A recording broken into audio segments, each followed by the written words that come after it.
That's Never Let Me Go, which is the new single from the Human League from the new album Credo. Credo? How do you say it? I think it said Credo, isn't it? Is it? Yeah, Gordon Brown's Credo, it said on the paper. Yeah. Did it? Right, OK. Yeah. I've never been sure. How are you? All right, thanks. We're good. Really good. That Never Let Me Go, I was speculating about this. Presumably it's not tied in with the book or the film. It's just coincidence, that, is it? No, it's complete coincidence. We didn't even know the film was out until about 2 weeks ago. Right. Have you read the book? No. No, right. OK, so there's no connection. We've been too busy to do anything like that. Have you been... Has this taken up all your time, then, night and day? Have you been kind of locked away, beavering on this? Well, we're busy all the time anyway, and to be sort of working live and doing an album under the current situation where you do most of the work yourself has been quite tough, yeah. Is that right? You do most of the work yourself? You're becoming increasingly self-sufficient in your little bunker, are you? Yeah, well, we worked in Sheffield with our producers as well. Right, OK. This was the I Monster crew. Yeah. So is this a kind of recently discovered work ethic, clocking on and doing it all, or have you always worked like that? I'm sort of thinking, because the name Kraftwerk obviously comes up any time a band uses electronics, the name Kraftwerk comes up. But what we all know about Kraftwerk is that in Kling Klang in Dusseldorf, they kind of clocked on and did a daily shift for years. I think that we've done so much live work over the past sort of 10 years that we have to follow some sort of timetable, and to fit an album around doing the live work as well meant that it was a bit of clocking in and clocking off, but more for Philip, really, than for Joanne and myself. But I think Joanne and I found this album quite easy to make, really. We just went in the studio and did a bit of vocal. Right. I mean, it seems to be a good time for electronica. Do you feel that kind of... It couldn't seem to be much of a better time to release it, really? I mean, I was talking to the guys from OMD. They said, it's not just the old people coming back and seeing them. There seems to be a whole new kind of audience for that sound just now. Well, we hope so. We don't know if that'll do us any good or not, but obviously, what the Black Eyed Peas are doing and what Justin Timberlake has been doing over the past 3 or 4 years, and almost a lot of pop has sort of gone a bit synthy and a bit less guitar-y, so... Let's hope. Yeah.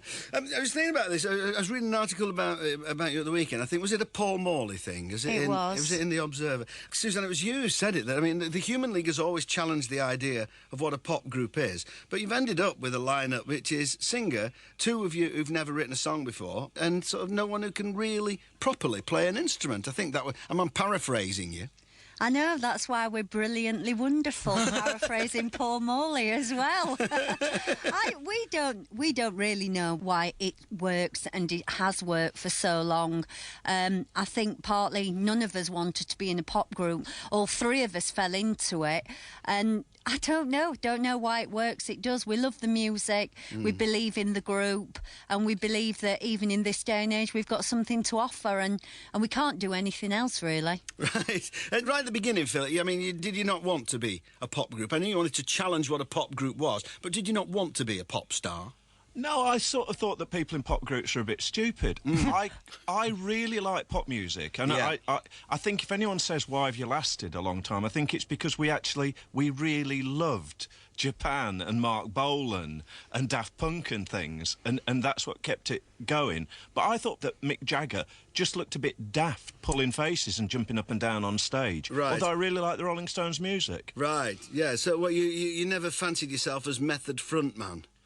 No, I'm not even really a proper frontman, unfortunately. You can tell a frontman when things go wrong. If the gear breaks down, I look a bit embarrassed instead of coming out with a load of jokes and picking up the acoustic and things. And the gear always broke down in the early days, didn't it? It has broken down a few times since. Well, we're a gear band, Human League Unplugged is quite quiet. Yeah, indeed so, yeah. Was there a point when you thought, I can't carry on, because, the group had disintegrated around you, and when you went out that night and famously saw Joe and Suzanne dancing on, up until that point, was there a point where you thought, I'll have to jack this in. I can't do this on my own, or with Adrian, who, when push came to shove, was a slide projectionist, which wasn't that handy, was it? I was too desperate to even think.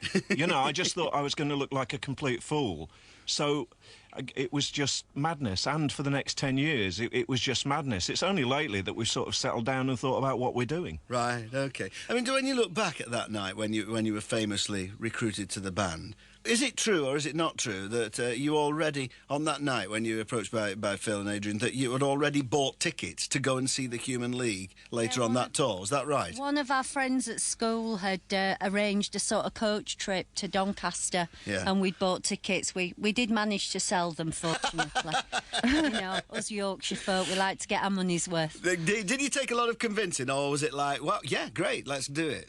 No, I think it was a very different time then. If you came home now and said to your parents, you know, this man's come up to me and he wants me to go on tour with him, I think that a lot of people think of, you know, what happens with the X Factor, etc., and they think, whoopee, great, loads of money. But back then, I think both Joanne's parents and my parents thought we were going to be sold into white slavery, and there was lots of humming and hawing and lots of, no, this is never going to happen, get into your bedroom, you're not going out for the next month, and then things sort of worked out. And wasn't school quite kind of supportive and thought it would be kind of broaden your educational horizons going on tour with the Human League? They did. I don't think they quite expected that we would just learn to drink more. I think they were thinking more of art galleries and things like that. And they might have been expecting you back and you never went back. No, we did go back. You did go back? Yeah. Oh, did you? We were still at school when we had Sound of the Crowd out and Love Action. Right. Oh, right. Yeah, they had a picture of us on the dartboard in the sixth form common room that was in the centre of Smash Hits that they used to throw darts at. Excellent. They never liked us. All right, OK. It's interesting you mention X Factor, because, like, you know, in a way, that's what happened to you, isn't it? Plucked from utter obscurity, except within the dance floors of Sheffield and that scene. Plucked from utter obscurity and plonked on the stage there. Yeah, but we can't sing. Let's have another track from the new album. Philip, I was going to play Sky, so do you want to tell us something about this? Is there anything we need to know to enhance our listening pleasure? It's a sort of synthy version of Mariah, they call the wind Mariah, I think. Sort of brought up to date slightly. All Ghost Riders in the Sky. It's about meeting dead girls in bars. Right, OK. So this is Human League from the new album Credo and Sky.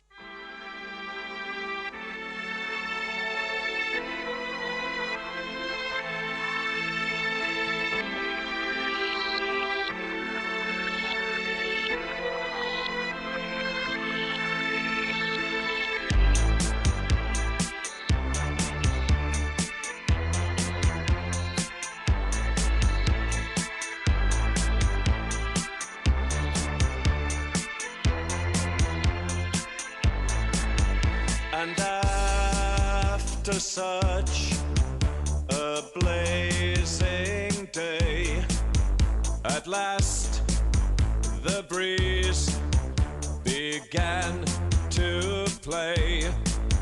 I drained my glass and turned to see her face. She smiled, she spoke to me. I told her my name, I asked her the same. She said they call me Sky. Said she's in danger, maybe a stranger might know a place nearby. And she talked and she smiled, little more than a child, and the cares of my life went away on that day in that room, coming out of the gloom, and the gift that she gave followed me to the grave from now on. Life goes on, now you're gone. Life goes on after Sky. Life goes on, now you're gone. Life goes on after Sky. So much can change without a sign.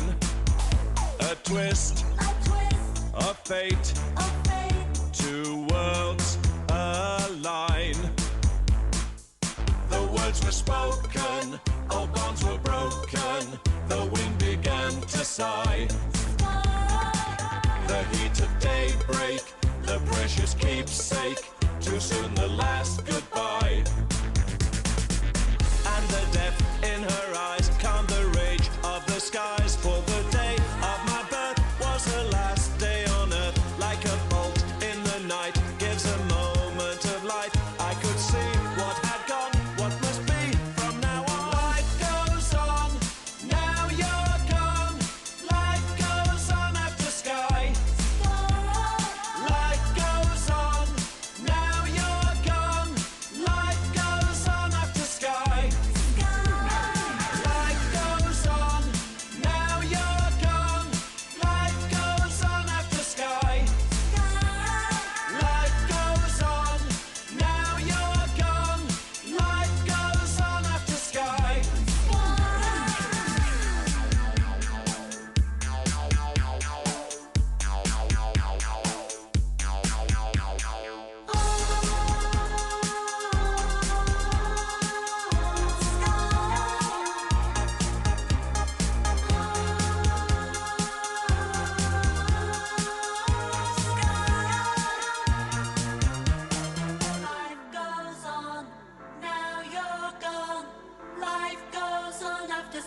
That's Sky by the Human League from the new album Credo, and all three of the Human League joining us from Sheffield.